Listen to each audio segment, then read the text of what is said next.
Hey, I'm Chris from Make Everything, and today I'm going to share a little story about the worst shop injury that I've ever had.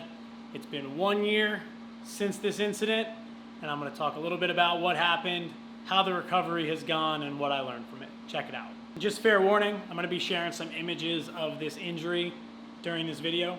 So if you want to skip over those, you can stop watching here and start watching again right here, and you'll miss all the pictures.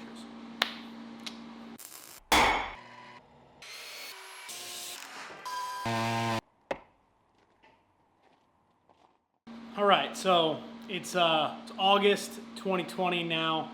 Last July, I was over at a forging event, power hammer event with some friends of mine out about an hour away from my house. It was a 2-day event put on by a guy named Matt. It was a really incredible collection of machinery that he has. He brought out some really amazing blacksmiths and some amazing craftsmen, and he invited some people to come out and sort of use around the tools. So Chris Cash was there, Jimmy DeResta was there, Andrew Alexander, Eric from Hand Tool Rescue, Paul Beasler, a blacksmith from Maryland, Brent Bailey, an amazing blacksmith from California, Cliff Dufton, bunch of amazing smiths and fabricators were out there. So the first day went by really well. You know, we kind of hung around, got to watch some of those machines, really just sort of watched everybody work.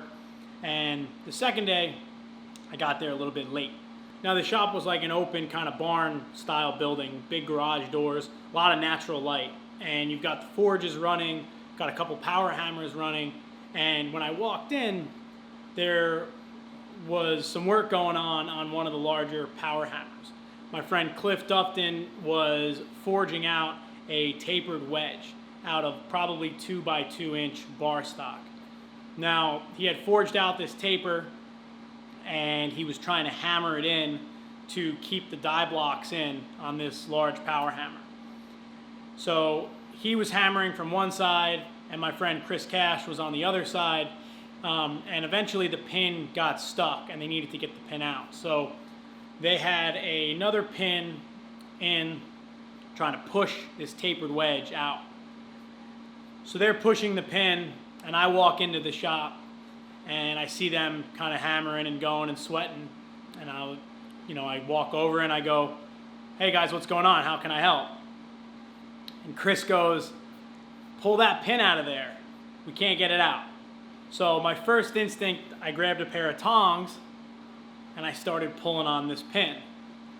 And now if you've ever used blacksmith's tongs, you know that, if you grab the wrong bit, they don't really work on the material. So blacksmith's tongs are sized for different size materials. If you grab a pair of 1-inch tongs, they really are only good at grabbing 1-inch material or something close to it. Otherwise, they don't really grab. So whatever I grabbed, whatever tongs I grabbed, they weren't really sized right for this wedge.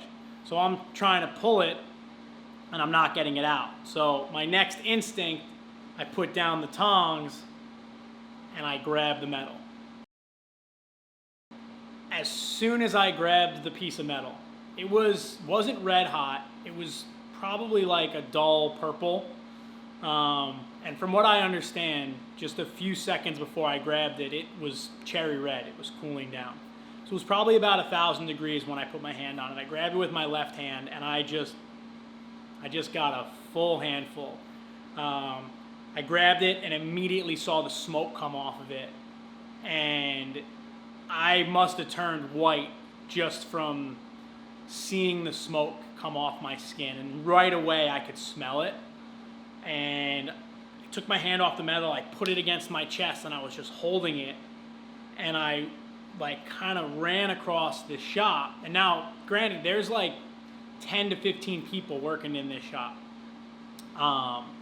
And there's, it was a hot summer day, so there's buckets of ice water kind of around with drinks in it, but there was also a cooler or a bucket that they had put Parks 50 quench oil in. So I'm walking around going, "Where's the bucket? Where's the bucket?" And I'm hoping that I don't stick my burning hand into a thing of Parks 50 quench oil by accident. Eventually I make it out to a cooler, I throw my hand in the ice water, and I feel like I'm starting to calm down at this point. So I'm sitting on the ground outside, my heart's racing, my hand is just burning. I mean, the pain is unbelievable. But as long as I keep it in the ice water, it's manageable. Now, if you ever put your hand in a bucket of ice water, just the impact of kind of putting your hand in that freezing cold water makes all your nerves go crazy, and it can kind of simulate pain. So at this point, I don't know if my hand is burning because of the burn or if I'm feeling the ice. So I'm constantly taking my hand in and out of the ice.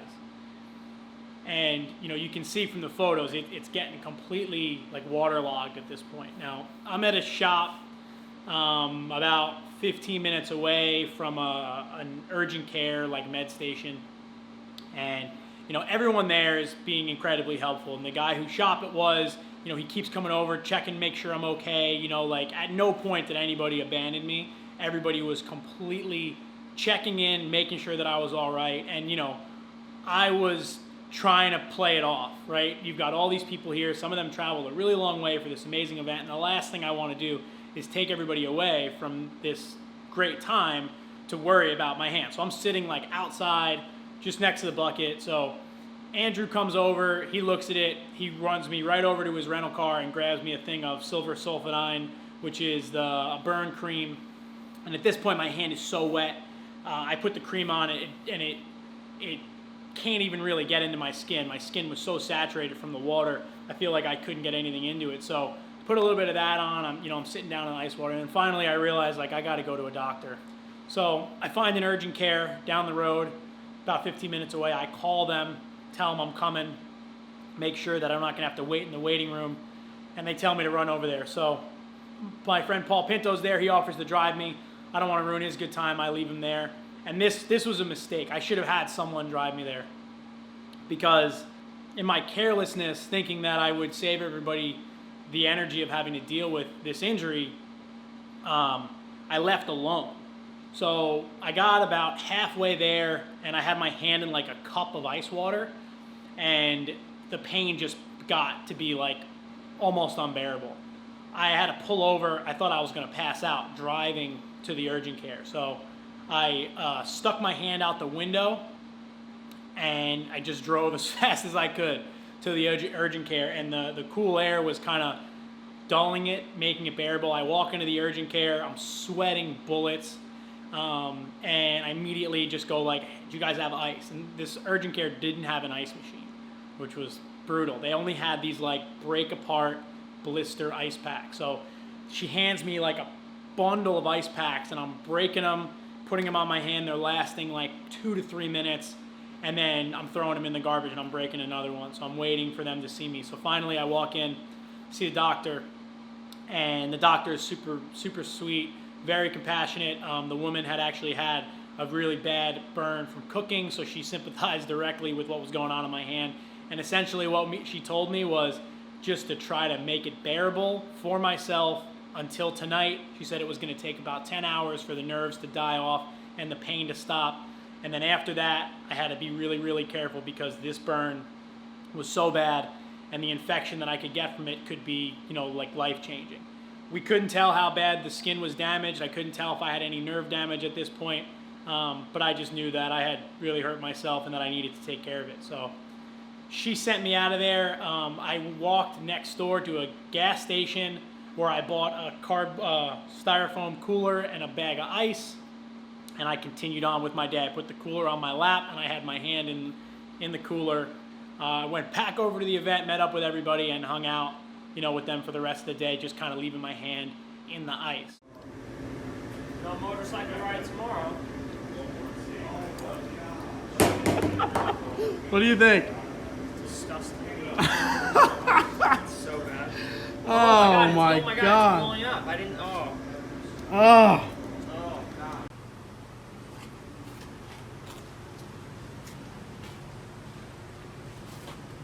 Could you blow on it? Stop. Freaking thing. I got home that night, and I could see the blisters starting to form. And this is when I started to get really nervous. So the blisters started to form, and you can see sort of the creases in your hand. The blisters were forming around those. I had burned my thumb about half my palm and my index and middle finger on my left hand. And I'm a righty, so at least I was all right. You know, I could still do stuff with my right hand, but you know, the pain was getting worse. So the first night, Chris Cash and Paul Pinto were still here. They were staying with me, so they were around keeping tabs on me, making sure I was all right. And I wound up making it through the first night fine, no problem. So at that point, what the doctor had told me was correct. The nerves died off after about 10 hours and the pain stopped, but the swelling didn't stop. So I went to work the next day, and I work in an office, so I didn't have to do anything physical to it, and I put the silver sulfidine cream on it constantly throughout the day to try to keep it from getting infected. But as the day went on, and as the days went on, the swelling just got worse. So what had happened was the swelling had gotten so intense, and the blister was getting so big that it was pulling unburnt skin from my hand. So my hand just kept getting bigger and bigger and bigger. And throughout the day of just having my hands down at my side or sitting at my desk, you know, the swelling would get so bad that my hand would be immovable. I couldn't move any of my fingers, and the pain was starting to radiate up my arm. So I called a family friend, a dermatologist, Dr. Wesson, who's in New York, and her partner, Dr. Lee, saw me right away, and they saw some pictures of it, and they said, listen, we got to get you in to drain it. Now, it was my understanding that you wanted to leave a burn and not drain it as long as possible, because the fluid inside the blister would actually be the best thing for it and actually help the burn heal as quickly as it possibly could. So, but at this point, the blister had gotten so bad and the pain was so unbearable that they had to do something. So I went into her office, and as soon as I walked in, I was like the elephant man. You know, her and, you know, some of the PAs and stuff at the office are looking at my hand. And, you know, this is a dermatology office. So these people see what I would assume is some pretty wild stuff on a day-to-day basis. But the looks that I got from this burn made me realize, like, wow, this might be pretty bad. So sat me down, and she said, all right, listen, we have to drain this thing. She pulls out a little scalpel, and you can see what happens next. Does that hurt? No. Oh, there you go.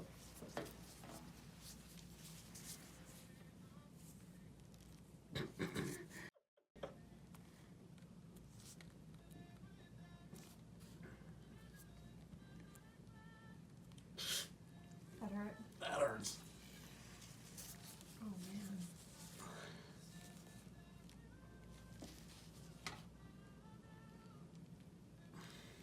It's gonna take a while to heal.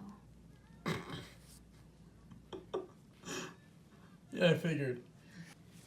Feels better already. Are you a lefty or a righty? I'm a righty, so this is good. Yeah, that's good.